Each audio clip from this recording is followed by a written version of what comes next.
Good evening, everybody. Today is Monday, July 2nd. Thank you for joining us. This is the regular meeting of Lakewood City Council. If you'll all please rise and join me in the Pledge of Allegiance.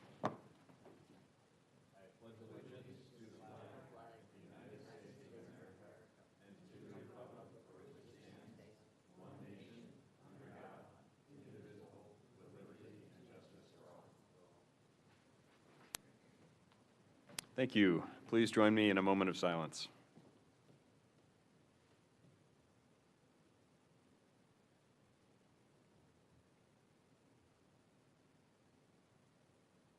Thank you. Madam Clerk, please call the roll. Anderson. Present. Bullock. Here. George. Here. Litton. Here. O'Leary. Here. O'Malley. Rader. Here. Reading and disposal of the minutes of the special meeting of council held April 30th, 2018. Move to defer. Second. Motion's been made and seconded. Any discussion on the motion to defer? Hearing none. All those in favor say aye. Aye. All those opposed? That motion passes. Reading and disposal of the minutes of the regular meeting of council held June 18th, 2018. Move to dispose without the necessity of a reading. Second. Motion's been made and seconded. Any discussion on the motion to dispose of the minutes without reading? Hearing none. All those in favor say aye. Aye. All those opposed?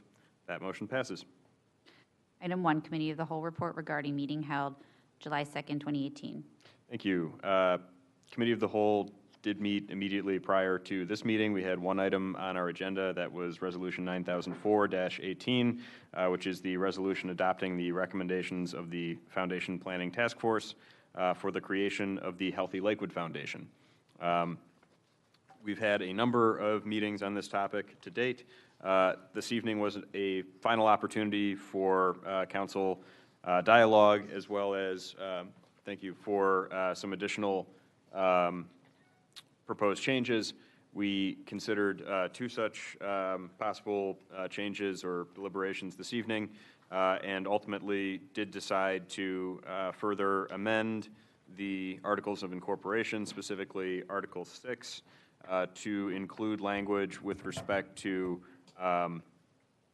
the necessity of the foundation sharing some of its broader information with respect to strategies and objectives for community health and their assessment of those community health objectives.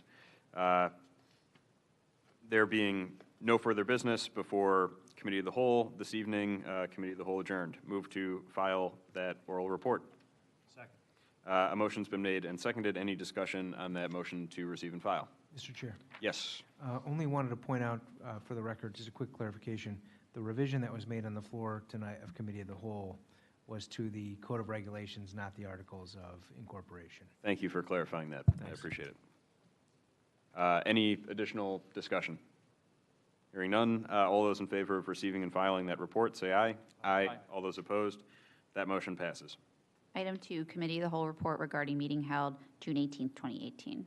Thank you. Committee of the Whole also met June 18th, 2018.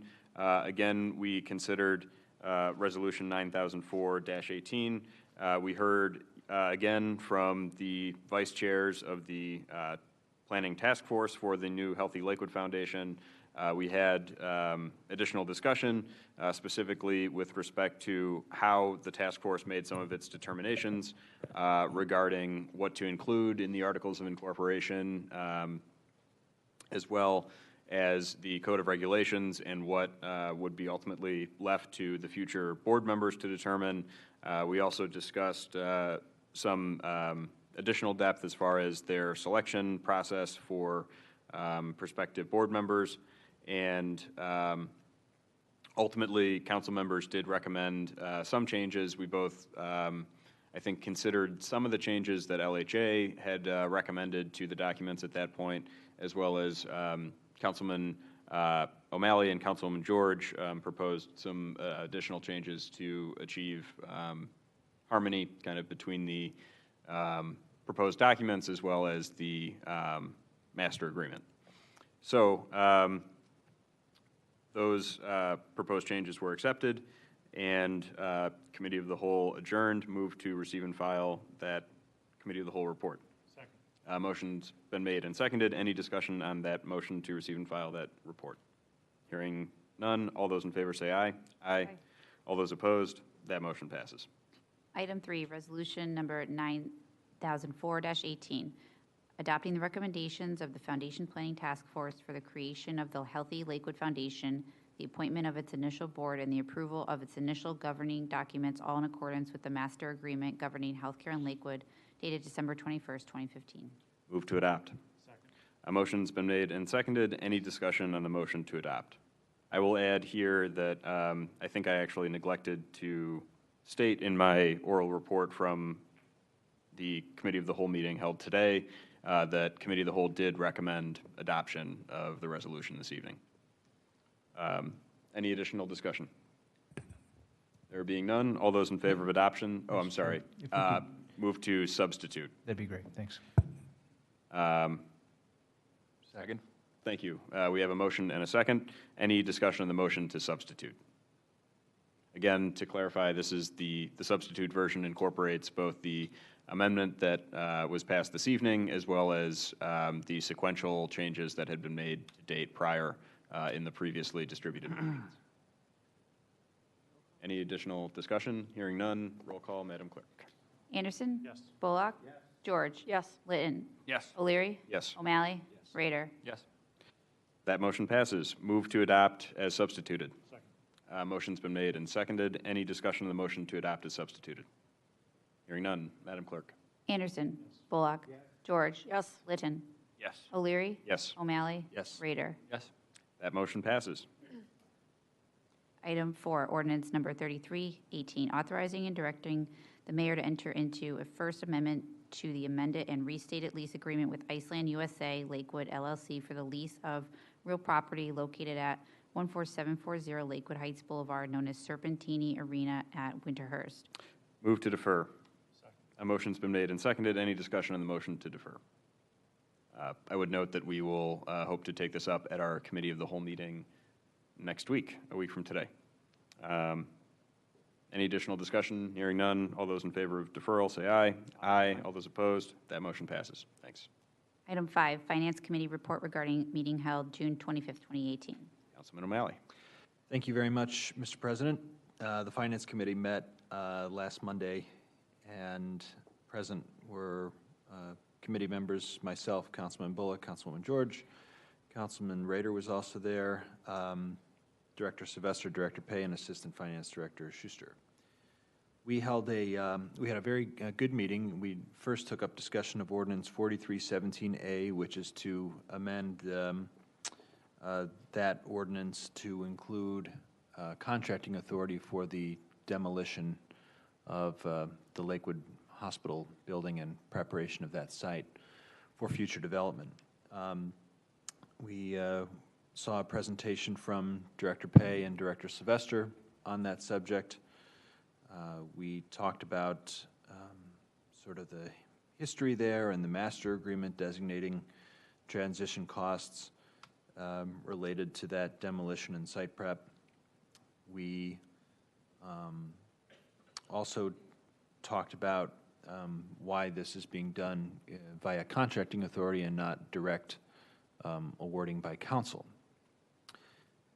There was some discussion about what would happen with this funding should the cost of demolition, abatement, and site preparation be south of the $7 million figure. The master agreement stipulates that that funding should be should go into the development of this property in other ways. It was council's desire to be more specific with the language in this ordinance and have it state that this contracting authority is for the demolition of the hospital as well as abatement and site preparation, as well as maintaining the $500,000 in professional services related to Lakewood Hospital, and that amendment was made.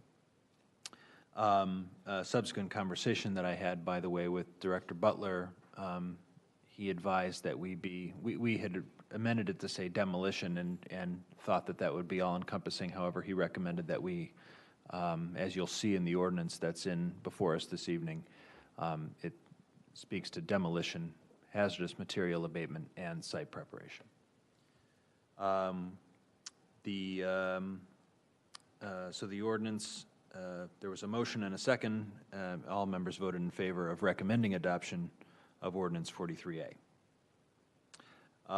We then moved on to discussion of ordinance 31-18. Director Pay explained that this is the appropriation ordinance that accompanies ordinance 4317A. All members voted in favor of recommending adoption of that ordinance. Resolution 9007-18 pertains to the property tax budget. The city passes a similar ordinance to this each year. If we can certify an estimate to the county, then the county can advance that amount to the city. So this resolution allows the city to get its property tax revenues in a timely manner, and that motion was unanimously agreed to recommend adoption of that resolution. And ordinance 9008-18, this resolution was similar in that it certifies to the county that our city's millage is to remain the same as in years past. That resolution was unanimously agreed to for recommendation of adoption. Finally, ordinance 9006-18 pertains to their property tax budget. Again, this is a perennial resolution, and the city estimates the property tax revenues based on our millage and submits that estimate to the county. Motion was made and seconded to recommend adoption of this resolution, and that was unanimously agreed to. We deferred consideration of ordinance 44-17A, which is to incorporate a proposed small business program into that ordinance. We will take it up in Finance Committee in advance of our next council meeting so that we can have this voted upon in advance of council's recess. And that concludes my report. Thank you. Move to receive and file that report. A motion's been made and seconded. Any discussion on the motion to receive and file? Hearing none. All those in favor say aye. Aye. All those opposed? That motion passes. Item 6, Resolution 9006-18, approving the tax budget of the City of Lakewood, Ohio for the year 2019 and authorizing the filing of the same with the Cuyahoga County Fiscal Officer. Move to adopt. Second. A motion's been made and seconded. Any discussion on the motion to adopt? Hearing none. All those in favor say aye. Aye. All those opposed? That motion passes. Item 7, Resolution 9007-18, a resolution requesting the Cuyahoga County Fiscal Officer to draw and the Cuyahoga County Treasurer to pay to the City of Lakewood Director of Finance in advance of all real personal property and estate taxes and special assessments collected in the year 2019 in such amounts as may be requested and available. Move to adopt. Second. A motion's been made and seconded. Any discussion on the motion to adopt? Hearing none. All those in favor say aye. Aye. All those opposed? That motion passes. Item 8, Resolution 9008-18, a resolution accepting the amounts and rates as determined by the Budget Commission and authorizing the necessary tax levies and certifying them to the County Fiscal Officer. Move to adopt. Second. A motion's been made and seconded. Any discussion on that motion to adopt? Hearing none. All those in favor say aye. Aye. All those opposed? That motion passes. Item 9, ordinance number 31-18, an ordinance to establish appropriations for current expenses and other expenditures of the City of Lakewood, State of Ohio for the fiscal year ending December 31st, 2018. Move to defer, if I understood Councilman O'Malley's report correctly. I'm sorry, move to adopt. Move to adopt. We have a motion to adopt and a second. Any discussion on the motion to adopt ordinance 31-18? Hearing none. All those in favor say aye. Aye. All those opposed? That motion passes. Item 10, substitute ordinance number 43-17A, amending ordinance 43-17 adopted December 18th, 2017, authorizing the mayor, the director of public works, the director of law, the director of finance, and/or the purchasing manager to enter into contracts for professional services and to advertise for bids and enter into contracts for the purchase of repair, maintenance, and operating supplies, services, and equipment as authorized by the 2018 appropriation ordinance and the administrative code of the City of Lakewood, with the lowest and best bidder or bidders, or as otherwise provided by law. Move to adopt. I'm sorry, Law Director Butler, do we have to substitute here, or the fact that it's listed as substitute ordinance obviate that need? I think you're right. I think a motion to adopt would be fine. Okay, It thank you. was passed out of committee as a substitute version. Thanks. We'll say move to adopt the substitute ordinance number 4317A. We have a motion and a second. Any discussion on the motion to adopt? Hearing none. All those in favor say aye. Aye. All those opposed? That motion passes. Item 11, ordinance number 44-17A, amending ordinance 44-17 adopted December 18th, 2017, authorizing the mayor, the director of public works, the director of law, the director of finance, and/or purchasing manager to enter into service contracts in accordance with the administrative code of the city of Lakewood for the Department of Planning and Development in accordance with the administrative code of the city of Lakewood. Contracts not to exceed the specified amount shown without separate resolution of council. Move to adopt. A motion's been made and seconded. Any discussion on the, is this a deferral? Yeah, we haven't considered this one yet. Thank you. I knew there was one. Move to defer. We have a motion and a second. Any discussion on the motion to defer ordinance 4417A? Sorry, Bryce. Hearing none. All those in favor say aye. Aye. All those opposed? That motion passes. Item 12, Public Safety Committee report regarding meeting held June 25th, 2018. Thank you. Councilman Bullock. Thank you, Mr. President. The Public Safety Committee met on June 25th, and we had two members of the committee present with a third with an excused absence, and a discussion with the police chief and the law department about two items. I'll take them in reverse order first as they appear on the docket.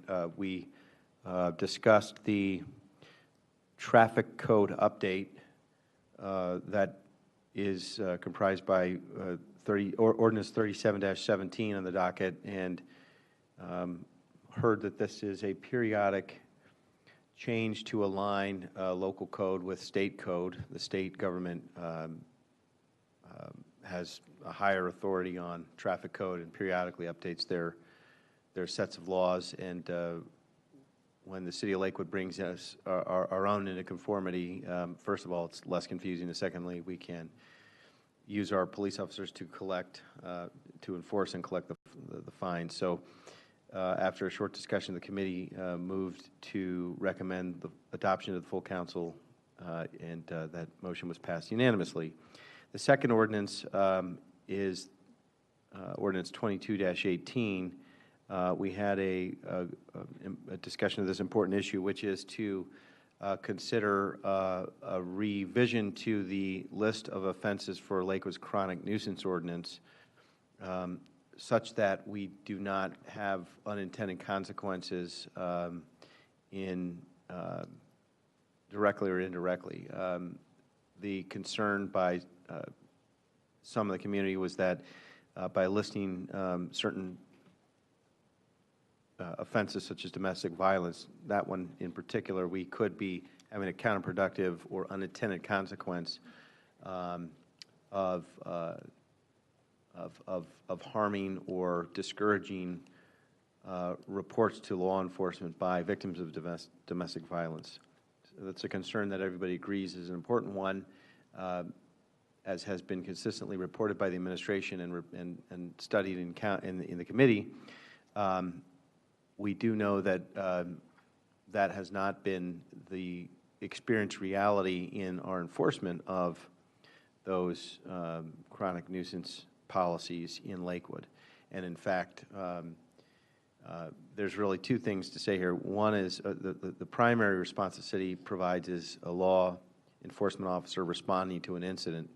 The law enforcement response to cases of domestic violence is to find out what's going on and to support anybody who's being victimized. That's a separate response from the chronic nuisance review process, which is a discretionary fee process by which the city may and does not always first warn and then levy a fee to property owners for repeated city service calls. So we reviewed all these facts, and while there's agreement on the domestic violence charge, the administration spoke with the view during committee that aggravated menacing and menacing perhaps also ought not to be removed from the chronic nuisance ordinance, or I should say Section 510-01A, as this ordinance proposes to remove them. So rather than keep the proposed ordinance in committee, what the committee agreed to do was to refer without a recommendation for or against the ordinance back to the full council so that we could arrive today at this moment where the full council can resume discussion of these important issues with everybody present as well as the full administration team. So what I'd recommend to my colleagues is that we give thoughtful discussion to that now. So move to receive and file that oral report. Second. Motion's been made and seconded. Any discussion on the motion to receive and file that report?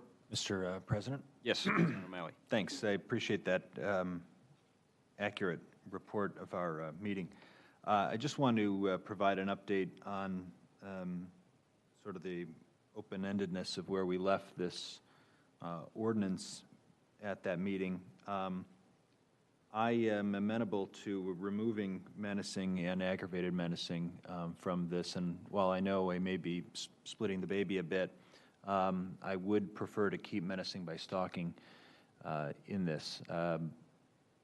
I think that still rises to the point where obviously none of this is going to impact how we enforce our domestic violence or stalking instances, or how they're investigated or how they're prosecuted. And in fact, I've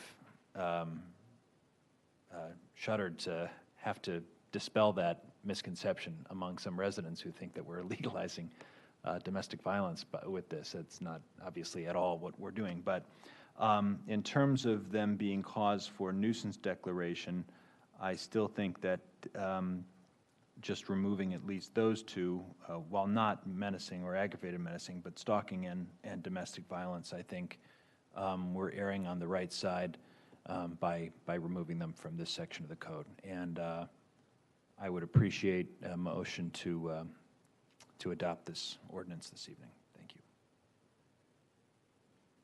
Thank you. Just to be clear, the substitute version that was just handed out to us a few moments ago reflects, I believe, Councilman O'Malley, your changes as proposed. Is that correct? Okay. Yes. Thank you. And okay, thanks. Any additional discussion from council? This is the, Mr. President, this is the communication. I'm sorry, this is the motion to receive and file the communication. Yeah. Any additional discussion? Hearing none, all those in favor of receiving and filing, say aye. Aye. All those opposed, that motion passes. Item 13, ordinance 22-18, repealing section 510-01A, declaration of nuisance activity, the codified ordinances, and enacting a new section in its place to remove the offense of domestic violence, menacing, and aggravated menacing from the definition of nuisance activity under this provision. Move to substitute the hard copy version before us this evening. A motion's been made and seconded. Any discussion, further discussion on the motion to substitute? Yes, Councilman Bullock, and then Mr. President, thank you. So the version on the docket will show the difference between what had been proposed to the current proposed substitute that we're considering. So in section 11, the only change is in 510A11, 510-01A11. As Councilman O'Malley said previously, it had listed except sections 37055. Well, it had listed a couple other offenses now removed. So, so only the two listed would be the ones removed. For the benefit of the council, I'd welcome the chair inviting the commentary from the chief, who explained what aggravated menacing is and why, you know, what the law enforcement value of retaining those violations, or those, I think that's the term, violations that I'm searching for, would be. Sure. Chief, do you care to? Do you need to? Yeah, sure. The request was a brief articulation of why the aggravated menacing offense was requested to remain in. Is that fair, Councilman Bullock? And menacing? Those two are being removed under the proposed ordinance now. Menacing. Or they stay in. Yeah, They're sorry. removed from what was proposed. So aggravated menacing and menacing are covered under domestic violence law, so you can't threaten to harm somebody in your immediate family or that you're living with. That's domestic violence. It's also aggravated menacing if you do it to somebody that's not, you don't live with. So in my opinion, it would make sense to keep that in, because you definitely could have neighbors or people living down the street from each other that are menacing or aggravated menacing each other. And in this case, then that could be considered for the nuisance law. If you remove it, if you're threatening to kill your neighbor, that's not going to be considered part of the nuisance. Thank you. That makes sense. Any additional discussion? I'm sorry, Councilman Rader. We're going to go to you. Just wanted to thank Councilman O'Leary and those who were added to the discussion. I'm certainly in support of this measure as amended or substituted. Would love to take credit, but I think just for clarity on the record, that was Councilman O'Malley you intended to thank there? Yes, Councilman Dan O'Malley. Thank you. Those Irish guys. Any additional discussion? Yes, Councilman George. Thank you. I think I'd like just a little more clarity, and I don't know if this would be from the law department or from the chief, on the difference between how stalking and then the aggravated menacing and menacing are. I know you just said it falls under domestic violence, aggravated menacing, but how is that different than how stalking is handled? And I'll open it up to my colleagues who are in committee. Why was that kept in? Why was stalking kept in and those were removed? Just some clarity. Well, I guess stalking doesn't, the elements of stalking don't fit neatly into domestic violence. So if you were stalking an ex-wife, it could be considered under the nuisance ordinance if it's kept in. If you were, I mean, the same thing, if it's not somebody that's part of your family and you're stalking them across town, it could not be considered under the nuisance ordinance as proposed either. So there's thought to keeping it in and thought to keeping it out, I guess. But it is different from aggravated menacing and menacing, and it does not apply into the domestic violence ordinance like menacing and aggravated menacing do. Okay. So just for clarity, if we removed, so this keeps stalking as a nuisance, correct? No. Okay. That's, Mr. President? yes, Councilman O'Malley? Yeah, menacing by stalking is going to be, if this is adopted this evening, removed from our list of nuisance activities, as will domestic violence. The chief provided some helpful clarity as to exactly, you know, some examples of what menacing and aggravated menacing were. Unfortunately, it's difficult to bifurcate the victim from the menacer in those instances in terms of, you know, where the call goes to and how we're going to be enforcing that. And frankly, in the spirit of this ordinance is to send a message to those who are vulnerable in these situations, especially given the cascade of unfortunate coverage that came down late last year, that when you're in a situation like this, you shouldn't be deterred from seeking protection. those are folks who are typically in instances of domestic violence and menacing by stalking. And given some of the examples and helpful detail that the chief provided, it made sense to not necessarily include menacing or aggravated menacing in the list of things that we're going to be removing from the ordinance. But stalking and domestic violence remain in this ordinance and will be removed as nuisance activities if adopted. Thank you. Thank you for that clarity, Councilman O'Malley, especially with the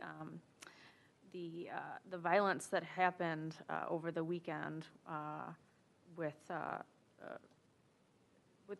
in another state. Someone had been stalking and you know, ended up causing violence and hurting some individuals. So I just want to make sure we're going far enough in this ordinance. So I appreciate the clarity from all. So thank you. Thank you. And this might be in some respects relevant to what you were asking, but just for my own edification, I mean, I think we were referring kind of colloquially to stalking, but the stalking and menacing by stalking, is that the same offense? Yes. Thank you. That clears it up. Mr. President, Yes. to Councilman O'Malley and the chief, is it difficult to distinguish the stalker versus the victim? I would think not, and I appreciate also the spirit of the proposal here is to remove a potential chilling effect on victims reporting and reporting crimes and getting the benefits of law enforcement. We don't want that chilling effect. We do want them to feel comfortable and confident in contacting the law and getting help. However, in stalking, if somebody across town is stalking me or a family member, how would that be a problem for the nuisance declaration process? Presumably the nuisance incident would accrue to the other address, not to me, the victim's address, right? So It would generally go to the suspect's address where it's occurring from, where he's residing at, if it's coming from an address. So if the guy's standing outside your apartment and he lives 2 miles away, this doesn't apply to the nuisance because it doesn't have anything to do with his residence. But it's still menacing by stalking, and we still make the arrest and investigate it. So would there be a case in which there could be the kind of the unintended consequence of the nature that I think is the spirit of this proposal, that if we were to have a nuisance classification, what's the hypothetical in which a victim making a report about stalking might have that report accrue to his or her own address? It really shouldn't happen in that scenario. If the victim at an address reports that they're being stalked by somebody calling their house or using the computer to stalk them, would not fit into being a nuisance. That's, we're responding there as the report of a victim and not as to take enforcement action against the person reporting it. Generally, a stalker doesn't live in the house with you. So the whole logic of it being in the nuisance ordinance list in the first place would be presumably if law enforcement could track the address of the stalker, it might be that property that would accrue the nuisance record. Right, if it were occurring from within the residence or the 1,000 foot of the residence of the stalker, it could be part of it could qualify them for the nuisance. Okay. It doesn't happen that often. So in that spirit, I wanted to invite the councilman to explain his thought process for retaining that in this proposal. So for clarity, it's not being retained, right? Correct. It's Correct. being removed from the list of qualifying offenses. Menacing by stalking, Right. domestic violence. I understand. So, but that's my point. So the proposal currently is to retain in the amendment to remove Correct. the listed offense of menacing by stalking. Correct. But I think we've just heard from law enforcement that that there shouldn't be a mechanical problem that would result in the kind of unintended consequences that we certainly agree. Is that not your understanding? Councilman Bullock, I don't think there's a mechanical problem with any of these. I'm actually quite confident in the Department of Public Safety to be quite deliberate about not counting a victim calling for help as a strike against them and making a nuisance declaration. Unfortunately, as we have seen, there is some confusion because letter of the law, it could be. And so I'm out of an abundance of caution and to send a clear message as we can that these two things, which are often desperate situations for people who find themselves in them, to remove them from our list of even potential nuisance activities. And I don't want to overstep, and so we're leaving in menacing, but these two, I think, really do need to come out, and that's my intention. Mr. President, Yes. if I could Mayor comment, Summers. and ultimately, these declarations of nuisance are my decision as Director of Public Safety. And remember, the primary intent here is to eliminate a disruption to a neighborhood. So we look for repeated behaviors that are in fact disruptive. So it's a pattern. It's a pattern of behavior. So in this instance, what we acknowledge is that you might have a domestic violence victim who might have a repeated experience, and therefore a pattern might exist. Doesn't mean we don't intervene in all our sources, which just doesn't become considered a declaration where a letter might be written to the landlord, if there is one, and we ask the landlord to take care of the problem. The landlord often does so by evicting the tenant. So in this instance, we wouldn't consider either domestic violence or stalking as something that would trigger a nuisance declaration to that particular address. So again, it's a pattern. There are judgments made all the way through these that determine how, in fact, we apply this law. The goal, though, is to protect the quality of the neighborhood. I hope that helps, assess this nuance. There's always going to be a nuance here, always, whether it's noise or other factors. But in this case, it doesn't mean we won't intervene, we won't show up, we won't take appropriate action. It just will not be counted for two qualifying events for a nuisance warning, and then a third in a course of 12 months would be a nuisance declaration. Hope that helps. Thank you.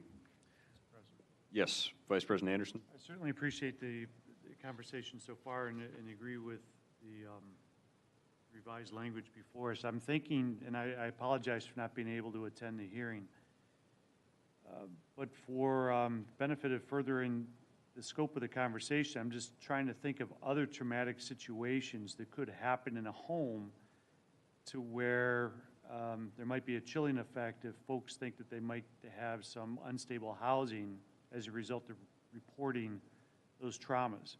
I'm thinking about abuse or neglect of a child, if you will, by someone who might not be the primary caregiver or might be a babysitter or another member of the family who might do something that puts a child in jeopardy. And the mom or dad comes home, they see something or they suspect something neglectful might have happened to the child, and maybe they would feel uncomfortable phoning Department of Children and Family Services or local police department, et cetera, for fear of that word getting back to their landlord. So I'm just curious if the committee was able to have a conversation about other possible traumatic incidences that could possibly happen in a home that could trigger something that we don't want to have triggered, which is a chilling effect. If I could respond to that. Yes, Mayor Summers. In the instance you described, there would have to happen 2 times to trigger a warning, 3 times in 12 months. So it isn't the fact that it happens. Sure. It does. And we would want folks to call. And we've had a similar circumstance where we had a disruptive behavior by an adolescent male in a house. The facts were fairly complex. The social workers were involved, and everybody agreed that it was not a nuisance question. It was much more complex than that. And so it was never considered seriously as a nuisance question, even though there were multiple calls by the police to the house for basically very disruptive behavior. So judgments are made, and the whole cloth is considered. But again, it's a series of events in a short amount of time. We It isn't talk- one incident. We talk about unruly behavior on the part of the adolescent involved? That's right. Okay. And the police were called because they felt they couldn't handle it. And they were right to do so. But it was happening again and again and again. And ultimately, the resolution was a much more complex intervention by social workers and social service folks. So a nuisance would have been absolutely inappropriate, and it was not applied. I got Because you. it wouldn't have solved the thing. Sure. Well, thank you for that. Thank you, Mr.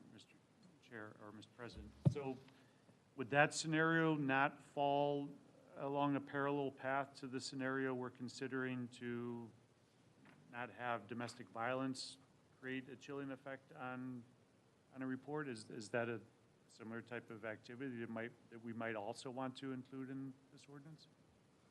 I think in the context of that example that I was thinking of, that you were sort of alluding to a scenario, it was a pattern of behavior within and among a family unit. So it would have been domestic violence, I suspect, in a technical sense, and it would not contribute to a nuisance declaration. I guess the scenario I was bringing forward was more, if there's not the suspicion of criminal or unruly activity on the part of an adolescent, but something happening to a child in a home that might not be the primary caregiver, another member of the family, a babysitter, et cetera, want to make sure that the chilling effect doesn't happen there as well. I would hope that it wouldn't. Right. But again, we're looking for 3 of these events in a short amount of time that resulted in basically, I don't know, Director Gelsomino, where there was no substance or basis, no police are being used inappropriately. That might be a consideration of, wait a minute, the facts are not as you described. There is no victim. It's the police are called. Neighbors are calling the police for whatever reason repeatedly, and we are not working towards any resolution. Remember, a nuisance warning happens after 2 such events, and the hope, and generally our experience is that solves the problem. Yeah. It's like, wait a minute, something has to change here. Somebody has to address the behavior that's the root cause. So just to put a bow on my comments here, it satisfies the work of the committee that focusing specifically on the domestic violence aspect of the declaration of nuisances is sort of composite enough that there weren't additional scenarios that ought to be considered as well. Was this pretty much the focus of the committee hearing, or were there other scenarios brought into the conversation as well, and those were sort of ruled as not needing to have any amendments for those in particular? Mr. President, Yes, Councilman O'Malley. as the one who introduced this ordinance, these were the most common and most pressing. I'm not sure that, I don't know what the offense would be characterized as that in the situation that Councilman Anderson describes. I'm not sure that it's currently listed as a nuisance activity even. I believe in my recollection that child endangering would be, and I could be wrong about that, but the short answer to your question is our consideration was confined to what was proposed. But in my consideration before proposing this, it was because these were far more common in these situations that I was thinking about than that one, at least in what was being reported to me. Thank you. I just have one hopefully brief follow-up question. Law Director Butler, with respect to these offenses being removed, my question is, with respect to billing a residence or an owner for additional police calls after the nuisance designation occurs, are they only billed for those calls which continue to fall under the nuisance category, or are they billed for other calls? And I guess where I'm going with this is it sufficient to remove them from this section and have assurance that they're not going to be billed? You know, that obviously these offenses won't go towards qualifying them as a nuisance, but will it also be true that these, if they are qualified for other unrelated reasons because of, you know, drug activity or whatever, that once they start, once they get a domestic violence call on top of that designation, that won't be billed back towards the landlord or whatever. Thank you, Mr. Chair. Thank you. The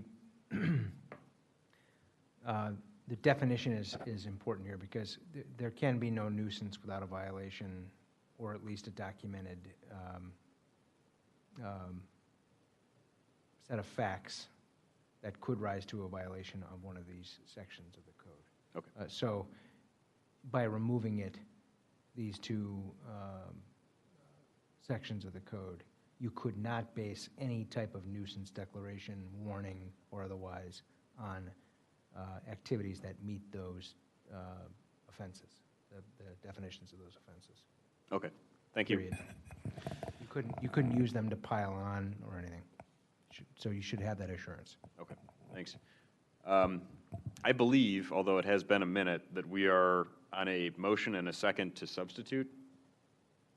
So is there any additional discussion on the motion and second to substitute? Hearing none. Madam Clerk? Anderson? Yes. Bullock? Yes. George? Yes. Litton? Yes. O'Leary? Yes. O'Malley? Yes. Rader? Yes. Move to adopt as substituted.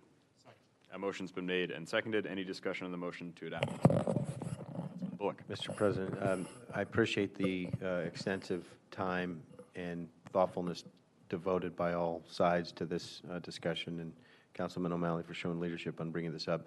And I think it's worthwhile because there's an enforcement but also a legislative philosophy component to all these questions. The communication of what we're doing to the residents is quite important, and I think part of the logic of the councilman who's proposed this is that we have a perception reality challenge to undistort, and frankly, it seems that there was an unintended consequence by the victim advocates who posted critical news coverage which wasn't very factually vetted, that in effect that mistaken coverage is creating a chilling effect, or at least a concern of a chilling effect for victims reporting incidences to law enforcement. But it does bring up a question as to how and what the administration does to communicate all of these complex matters to the public. Mayor, you've been doing a great job of expanding and improving year by year by year the communications from the city, including a great newsletter this summer on all the many activities we do. This is a sensitive conversation, but we do have means by which the police communicate regularly with the residents. We've got block clubs, we've got community police officers and other tools. So it's a fair point to directly and accurately and carefully communicate to the public to say, here are the facts, here are misconceptions, here are the do's, here are the don'ts. I don't know that I've ever tried to write all that up myself in a newsletter to the public, but it may well be called for at this stage. So appreciate the consideration. Thank you. Any additional discussion on the motion to adopt as substitute? Hearing none. All those in favor of adoption say aye. Aye. All those opposed? That motion passes. Item 14, ordinance 3717, amending various sections within Part 3 Traffic Code of the codified ordinances of the City of Lakewood to reflect recent changes in the state traffic code. Move to adopt. Second. A motion's been made and seconded. Any discussion on the motion to adopt? Hearing none. All those in favor say aye. Aye. All those opposed? That motion passes. Mr. President? Yes. Councilman O'Malley. Just for posterity, does the, since it was a substituted ordinance, did we need to have a roll call vote on the? Yes, we did. Thank you. Good catch, Councilman O'Malley. Madam Clerk, a roll call vote on the motion and second to adopt ordinance 22-18 as substituted. Anderson? Yes. Bullock? Yes. George? Yes. Litton? Yes. O'Leary? Yes. O'Malley? Yes. Rader? Yes. Thank you. Item 15, Housing Committee report regarding meeting held July 2nd, 2018. Thank you. Councilman Anderson. Yes, the Housing Committee met this evening as well as to discuss Ordinance 1818 as well as Ordinance 218. Work continues on both of those ordinances, and so we will be scheduling follow-up soon. And when these ordinances come up on on tonight's docket, we'll be moving to defer. So thank you. Please motion to receive and file that oral report. Second, motion has been made and seconded to receive and file that report. Any discussion? Hearing none. All those in favor say aye. Aye. All those opposed? That motion passes. Item 16, ordinance number 2-18, amending various parts of Chapter 1306, Property Maintenance and Safety Code, Light Pollution. Move to defer. Second. Motion's been made and seconded. Any discussion? Hearing none. All those in favor say aye. Aye. All those opposed? That motion passes. Item 17, ordinance number 18-18, an ordinance amending Section 1306-43, Housing and Vacant Property License, and Section 1306-44, License Application Form and Fee of the codified ordinances in order to update the code with respect to the regulation of condominium associations and unit owners in the city. Move to defer. A motion's been made and seconded. Any discussion on the motion to defer? Hearing none. All those in favor say aye. Aye. All those opposed? That motion passes. Item 18, ordinance number 32-18, authorizing and directing the Director of Planning and Development of the Mayor to enter into an agreement with the licensed real estate broker to market for sale the real property located at 2115 Robin Avenue and 2117 Robin Avenue, Lakewood, Ohio, for a period of 120 days pursuant to Section 15507 of the codified ordinances. Move to adopt. Second. Motion's been made and seconded. Any discussion on the motion to adopt? Mr. President. Yes, Councilman Anderson. Yeah, thank you. Just want to remind the community and council that the Housing Committee voted to recommend passage of this particular ordinance, which allows for the listing and the sale of these various pieces of real property. So this was reported out of committee favorably with the hope that this would get passed so we can get these properties listed and sold in a timely fashion. So thank you for your consideration. Thank you. Any additional discussion? Hearing none. All those in favor of adoption say aye. Aye. All those opposed? That motion passes. Item 19, communication from Councilmembers Bullock, Rader, and Litton regarding resolution condemning the Trump administration's policy of separating migrant children from their parents at the U.S.-Mexico border. Okay. Someone off to my left. Councilman Litton. Thank you, Mr. President. Thank you also to my colleagues for joining me on this communication and initiating it. Thank you also to Resident John Hilf, who also contacted our office to make sure that this happened. Mr. Hill is signed up to speak tonight, so we'll hear from him shortly. All right, excellent. So dear colleagues, the current policy of the separating young children from their parents at the United States-Mexico border is a clear violation of human dignity. These actions should never be tolerated, even if they are simply a function of a broken immigration system. Unfortunately, the current administration has made it clear that breaking up these families is the deliberate aim of the policy. Separating young children from their mothers is being used intentionally as a deterrent. No human being should be treated in this manner, regardless of origin. We are a nation of immigrants. The failure of our immigration system should not be heaped upon the backs of those who risk everything to start a life here. Actions such as these not only harm those involved, but induce fear and panic among communities far from the southern border, particularly communities like ours with a vibrant and diverse population. We must be united in condemning these abhorrent, precedent-setting practices. We can be better than this. With more than 2,000 children separated from their families, we would like this council to add our collective voice to the call to end these separations and reunite these poor families. Therefore, we present the following resolution condemning the practice of family separation to let our community know that we are committed to compassion, to equality, to inclusion, and to freedom from fear of having your child ripped from your arms. Thank you for your consideration. And I would add to that while something like this is, symbolic in nature, it's important to state where we stand as a city, as a council, and equally important for us to contact our elected officials at the federal level to help impact cases like this. Move to receive and file that oral communication. Second.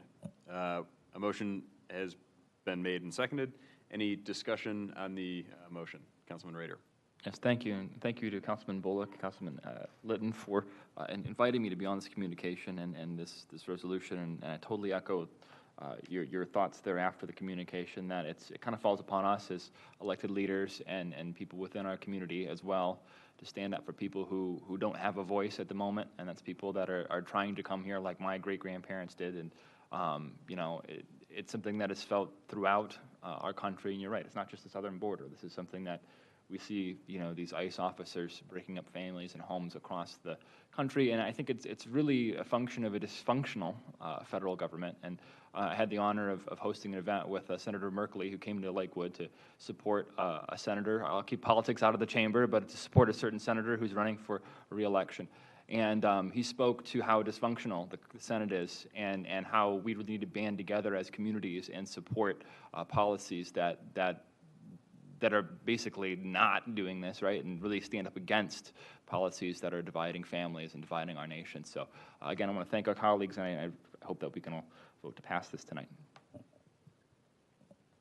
Thanks. I also want to thank the three sponsors of this, and I want to acknowledge that there was a lot of interest, I think, across council in making sure that we got this message across to the community.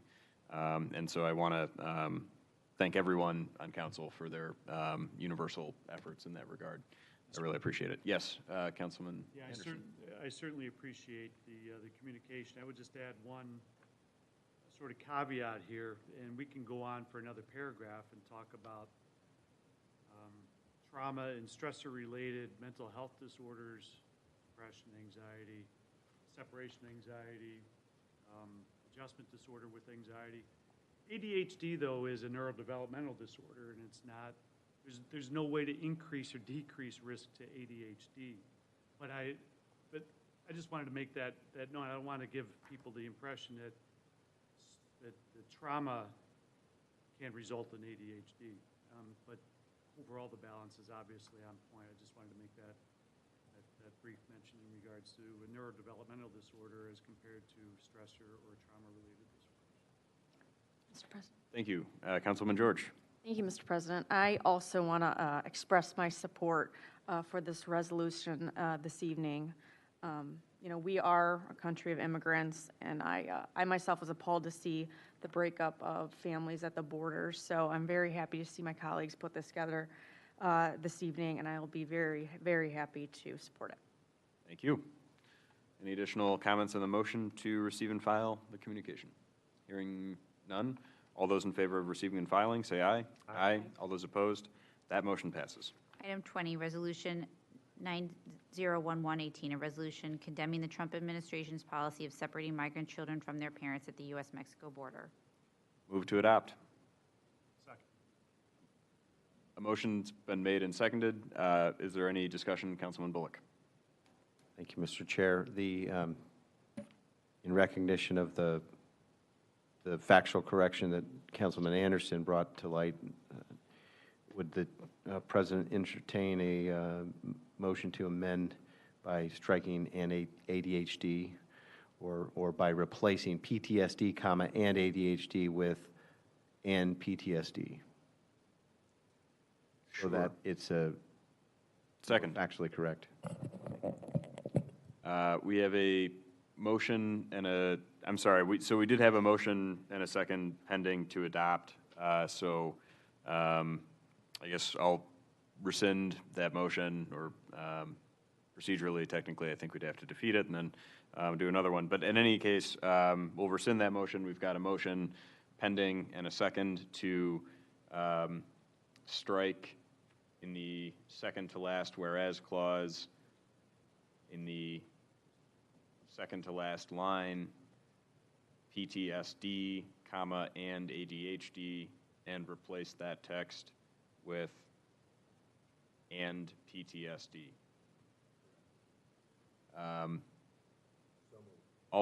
So we've got a second. We've got a motion and a second for that. Any additional discussion on that? Hearing none. Madam Clerk? Anderson. Yes. Bullock. Yes. George. Yes. Litton. Yes. O'Leary. Yes. O'Malley. Rader. Yes. That motion passes. We will now move to adopt as amended. We have a motion and a second to adopt as amended. We also have public comment. So before we get to any additional discussion from council, we'll hear from Mr. John Hill.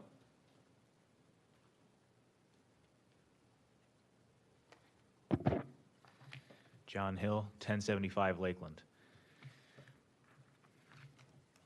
Mr. President, I'm here today to voice my support for this resolution condemning the zero-tolerance policy and the immoral practice of forcibly separating children from their families.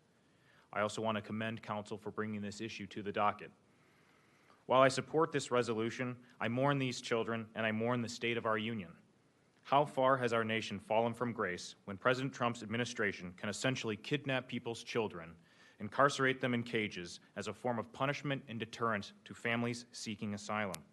The zero-tolerance policy and its defenders have sent a clear and terrifying message that if a person looks, speaks, or prays differently than them, they do not belong here, and the federal government will target them.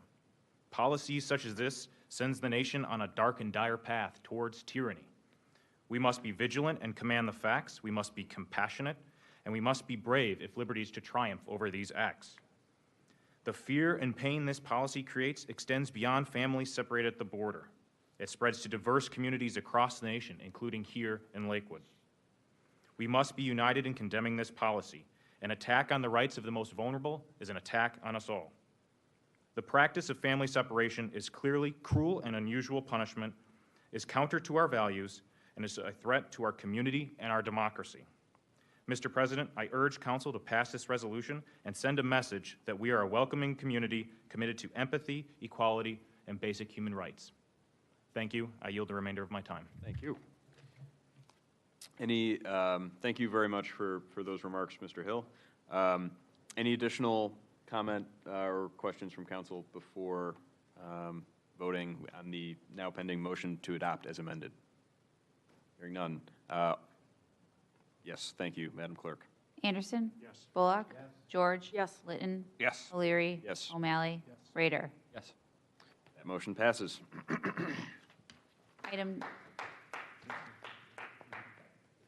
Item 21, communication from Mayor Summers regarding appointment to Loan Approval Board.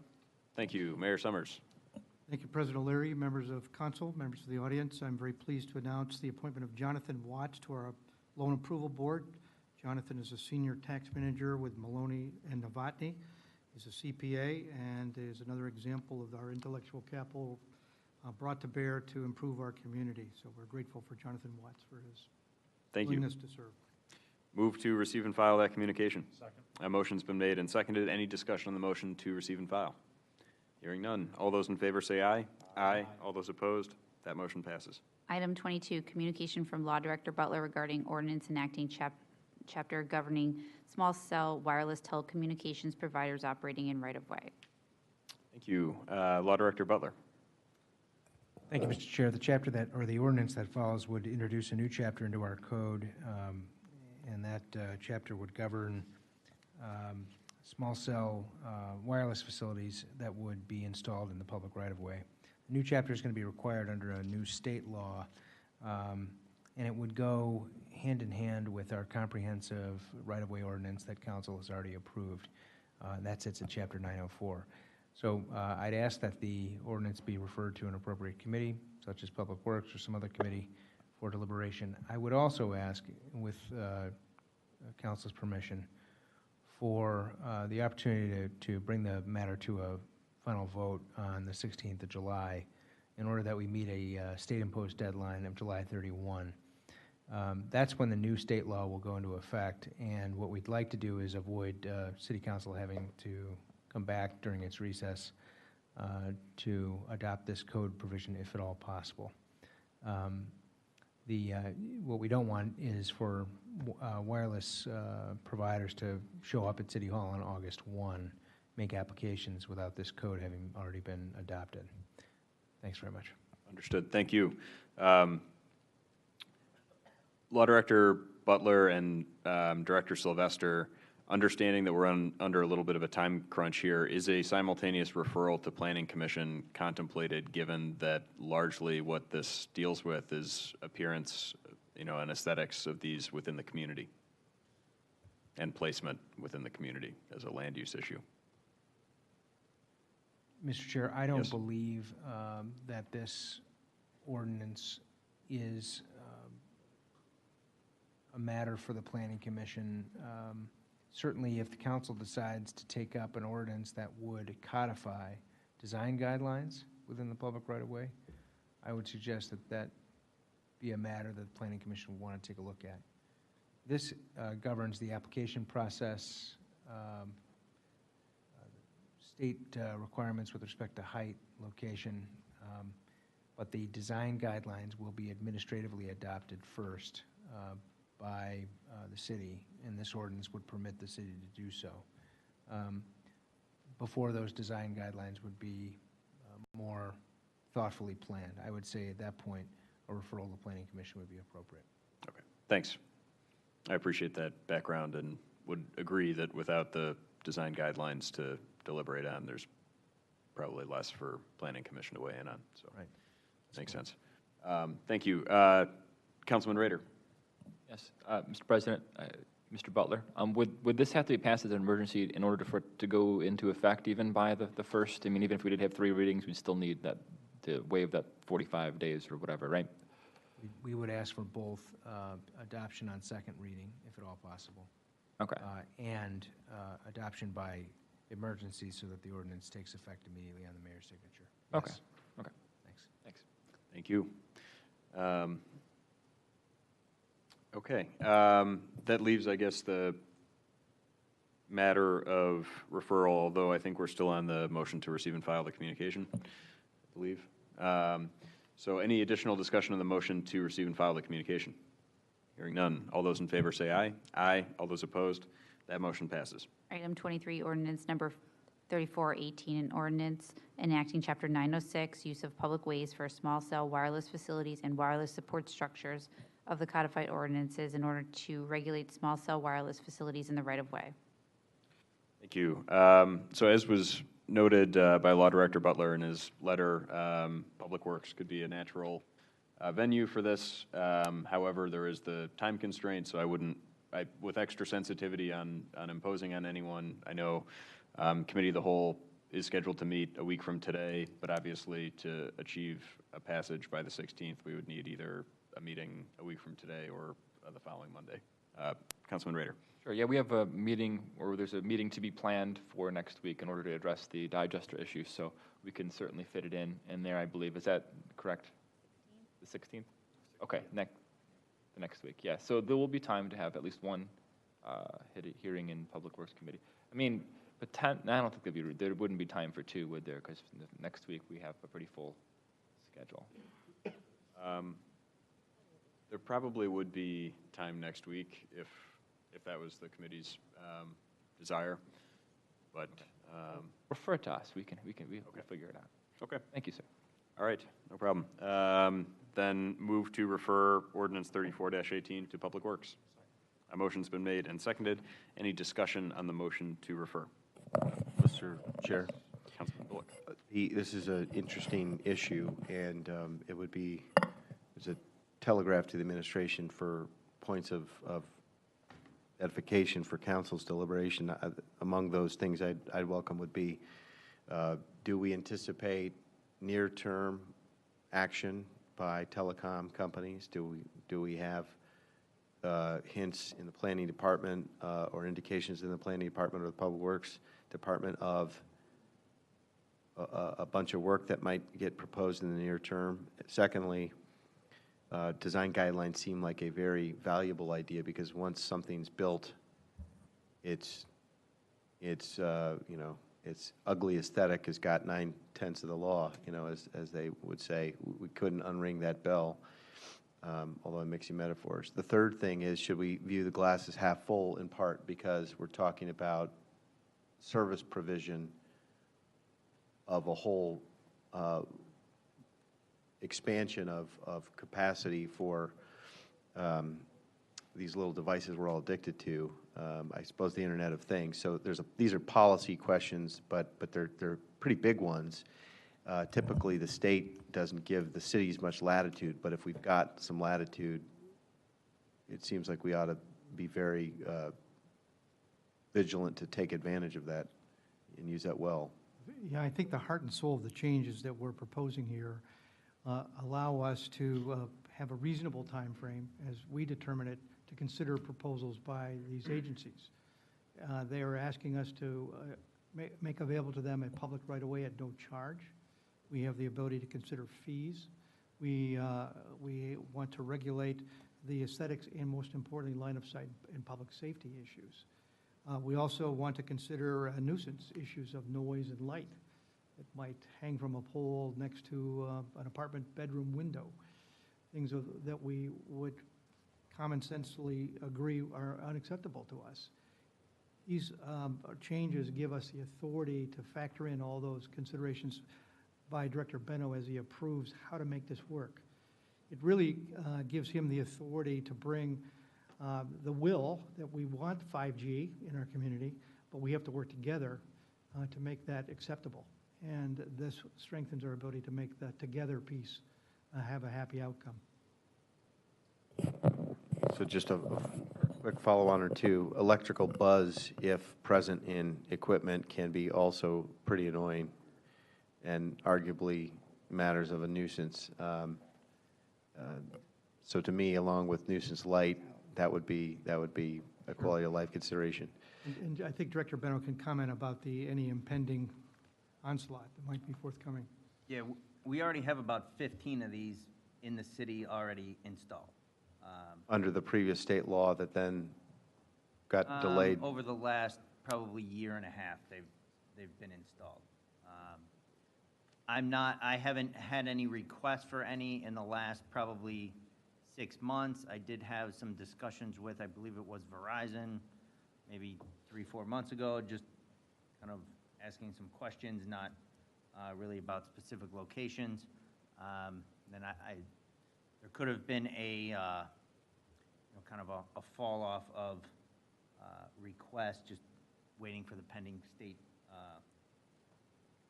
code to pass. So that could be why. But I haven't had any requests in a while. I'm aware of one pending behind the Mason's Lodge, kind of next to their parking lot, that we kind of worked out where it was going. It was already approved to go up. Other than that, I'm not aware of any other ones at the moment. And our process for this is going directly to the Public Works Department rather than going to the Planning Commission or the Board of Architectural Review. You know, I guess I'm showing a little bit of my layperson's level of expertise with these matters. When it's on the private side of the property line, it'd be a private owner applying to planning department functions for approval of a plan that would conform with our design guidelines. In this case, we're talking by definition on the right-of-way. And so if we adopt design guidelines, are those matters that the Public Works Director would? Correct. I've been reviewing these similar, as we've gotten them over the last couple of years, similar to, the AT&T or other, utility facilities. Where can they be hidden in a corner, behind something, added on to an existing pole? And typically, these small cell towers, it's they do need power to the pole, whether that's, so if they're in an existing pole line that has power, they tap off of the existing lines. It's usually about maybe a 18 by 18 inch box hanging on the pole that's typically 10, 15 feet up in the air, and then an antenna, which looks like an upside-down 5-gallon bucket sitting on top of the pole, and they're generally not any taller than the existing utility poles in the area.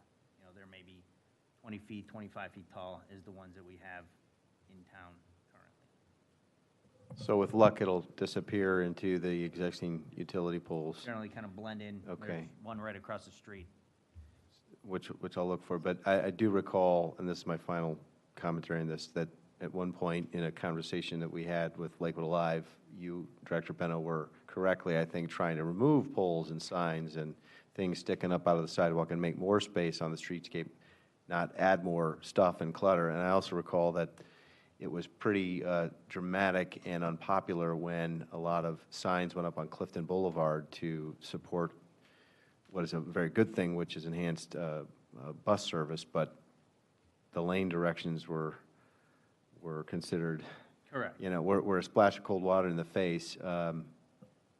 Correct. If they can cohabitate on an existing pole, they will. Sometimes a lot of our poles are already full of stuff that they can't use the existing poles. They can't put the antenna on top of a pole that already has your primary electric lines running on top of it, and the antenna is going to be 3 feet away from it. It just won't work. So sometimes they need their own pole that they'll place next to it. I'm trying to think of another location. There's one right across the street from Lakewood Park on the southwest corner of Bell and Lake that was installed about probably last fall, same time the people were putting in their pool. So, right over there. We do try to get them to blend in. Generally, like I said, they can put, the boxes are smaller, so they can put them on the pole that they're not right at ground level, kind of out of view of walking, driving. Thanks. Okay. Any additional discussion on the referral to Public Works? Hearing none. All those in favor of the referral say aye. Aye. All those opposed? That motion passes. Item 24, communication from Fire Chief Gilman regarding grant award from Community West Foundation. Thank you. Chief Gilman. Thank you, Mr. Chair. Dear members of council, this correspondence is to inform council that the Lakewood Fire Department has received a CMAC pocket imager for use when providing patients with airway control through a grant from the Community West Foundation. Cost for this equipment was $10,096.80. There are no additional funds required to complete this purchase. Thank you for your consideration. Thank you. Move to receive and file that communication. A motion's been made and seconded. Any discussion on the motion to receive and file? Hearing none. All those in favor say aye. Aye. All those opposed? That motion passes. That brings us to the end of our docket this evening. We do, it looks like, have someone signed in to speak tonight. And I am gonna butcher the name. Is it Den? No, it's Ben. Sorry. Ben? Okay, sorry. Ben Lee. Yeah. Thank you. Mr. Lee. Good evening, council people.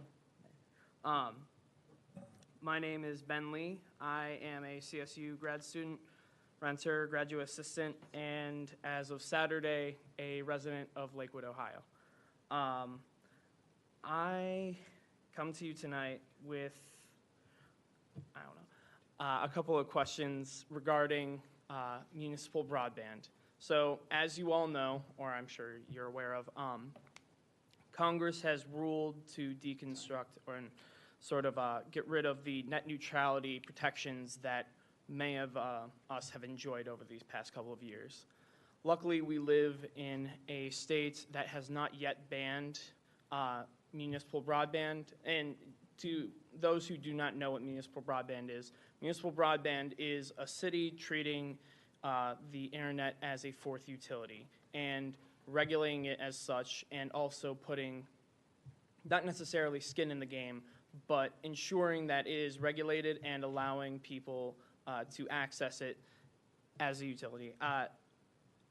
A rent-burdened household is one that pays over 30% of their income monthly to rent. My girlfriend and I are one of those. We pay 35% of our 35% of our income to rent. Having a single internet provider to us, we only have AT&T, it is a bit frustrating and difficult to have a additional $60 charge slapped on that. And additionally, we moved in this Saturday, they won't be able to ensure access until July 12th, which isn't difficult. We can work around that. But for someone who may require internet access daily to, work for a job or look for employment, living in the Fourth Ward is a rich community, but I feel like many other residents around me are rent burdened as well, and having a high cost for such a basic amenity seems to be very distressing and would be extremely frustrating. Even with the public access to libraries and such, it is something that I think is very necessary, like water. In Cleveland Heights, they have recently had a feasibility study voted upon. I realize that, I have I'm merely expressing my interest tonight that feasibility study be done so that Lakewood, as progressive as it is, one of the most progressive cities in the state, look into this and see if there is a possibility for municipal broadband in this community. A couple of other cities that have conducted feasibility studies and implemented are Delaware, Cedarville, Hudson, Dublin, and generally in Southwest Ohio community-wide. So I guess that's all I have. Thank you very much. Thank you. President? Yes, Councilman O'Malley. Ben, thanks for being here. It's a very interesting question. A report just came out which showed different cities in the United States and ranked them in terms of the percentage of households that have a broadband connection. Cleveland was one of the worst in the country. Half of all households in the city of Cleveland do not have a broadband connection. I was astonished by that number. I think in one of the instances that you mentioned in terms of making it easier for people to work from home, I think we have a revenue interest in maximizing that potential here as a city government. I haven't given too much thought to this, but I think it's a good issue that you raise, and I think we should look into it more. So thanks very much. Thank you. And I will also add that I appreciate your comments this evening, as I'm sure the other council members do as well. They're very thoughtful. Any additional comments from council? None. Announcements from the administration? Yes, just a couple reminders. We have a great celebration this Wednesday. Parade starts at 10 a.m. Lakewood Project starts at 7 p.m. and the fireworks at dusk, which is about 9:45. We're watching the weather very carefully. Should it be adverse weather, Thursday would be our backup date for fireworks. And should Thursday turn out to be adverse, they get canceled, just so you all understand that. We hope we don't get there. I don't know that we've ever gotten there in recent times. We did have a mechanical failure not too long ago, 2011. It's seared in my memory.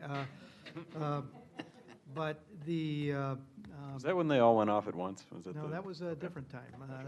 That was Chief Gilman's wife. Yeah, we either all in or all out. But at any rate, so we're expecting a great day. As we know, we have 101 members of participants in the parade. It's our usual number. It's going to be hot. We know that too. We're considering additional features to address safety concerns that have emerged elsewhere and whether they're appropriate for us. So we're in conversation. If we do make changes, you'll be the first to know. So we're working hard on those questions.